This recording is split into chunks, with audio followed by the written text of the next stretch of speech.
ഞങ്ങളുടെ സന്തോഷം എത്രമാത്രമാണെന്ന് ഒരു വാക്കിലിങ്ങനെ പറഞ്ഞ് ഫലിപ്പിക്കാൻ ബുദ്ധിമുട്ടാണ്.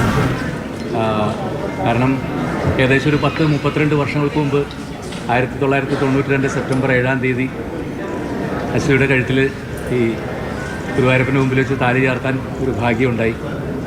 അന്ന് ഞങ്ങൾ രണ്ടുപേരും മാത്രം ഒതുങ്ങുന്ന ഞങ്ങളുടെ കുടുംബം പുതിയൊരു അതിഥി എത്തി, എൻ്റെ കണ്ണൻ, പിന്നെ ഞങ്ങളുടെ ചക്കിമോളെത്തി.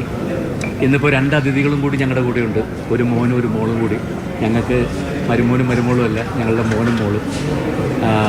എന്തായാലും അത്രയധികം സന്തോഷം.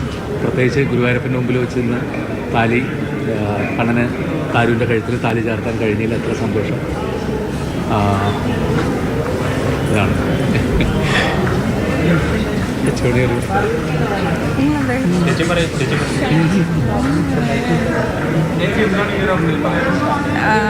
വളരെ സന്തോഷമുണ്ട്. സന്തോഷം എന്ന് പറഞ്ഞാൽ പോരാ, ഈ ഒരു വർഷം ഭയങ്കര ഹെക്റ്റിക്കായിരുന്നു.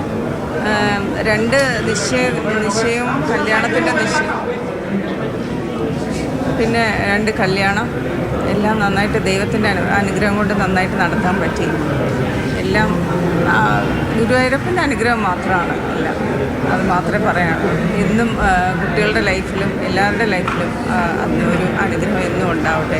Thank you so much. പിന്നെ ആളുകളുടെ പാർട്ടിസിപ്പേഷൻ ഇന്നുണ്ടായത്, പ്രത്യേകിച്ച് നിങ്ങളുടെ ഒരു സപ്പോർട്ട്, പിന്നെ പബ്ലിക്കിൻ്റെ ഒരു സപ്പോർട്ട്. എല്ലാവരും കല്യാണം കാണാൻ കേരളത്തിൽ പല ഭാഗത്തു നിന്നും, പണ്ട് 32 വർഷങ്ങൾക്ക് മുമ്പ് ജയറാമിൻ്റെയും പാർവതിയുടെയും കല്യാണം കാണാനായിട്ട് അന്ന് കൂടിയ പോലത്തെ ജനങ്ങൾ വീണ്ടും ആ സ്നേഹം കൊണ്ട് മോൻ്റെയും മോളുടെയും കല്യാണം കാണാൻ വന്നതിലുള്ള സന്തോഷം, അത് കേരളത്തിൻ്റെ പല ഭാഗത്തു നിന്നെത്തിയ എല്ലാവരോടും എത്ര നന്ദി പറയണമെന്ന് അറിയില്ല. ഒരുപാട് അമ്മമാരും സഹോദരന്മാരും എല്ലാവരും വന്നിട്ടുണ്ടായിരുന്നു. അവരുടെയൊക്കെ ഒരു വിഷ്, അവരുടെയൊക്കെ ഒരു പ്രാർത്ഥന സൈഡിൽ നിന്നുണ്ടായിരുന്നു. നന്നായിരിക്കട്ടെ നന്നായിരിക്കട്ടെ നന്നായിരിക്കട്ടെ എന്ന് പറഞ്ഞിട്ട്.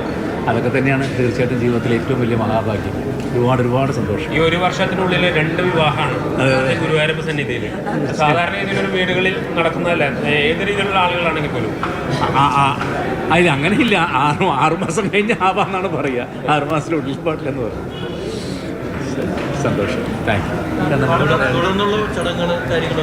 ഇല്ല, അങ്ങനെ പ്രത്യേകിച്ച് ഗുരുവായൂരപ്പൻ്റെ നടയിൽ താലി ചാർത്തി കഴിഞ്ഞാൽ പിന്നെ എല്ലാ ചടങ്ങുകളും കഴിഞ്ഞു, വേറെ ഒന്നുമില്ല.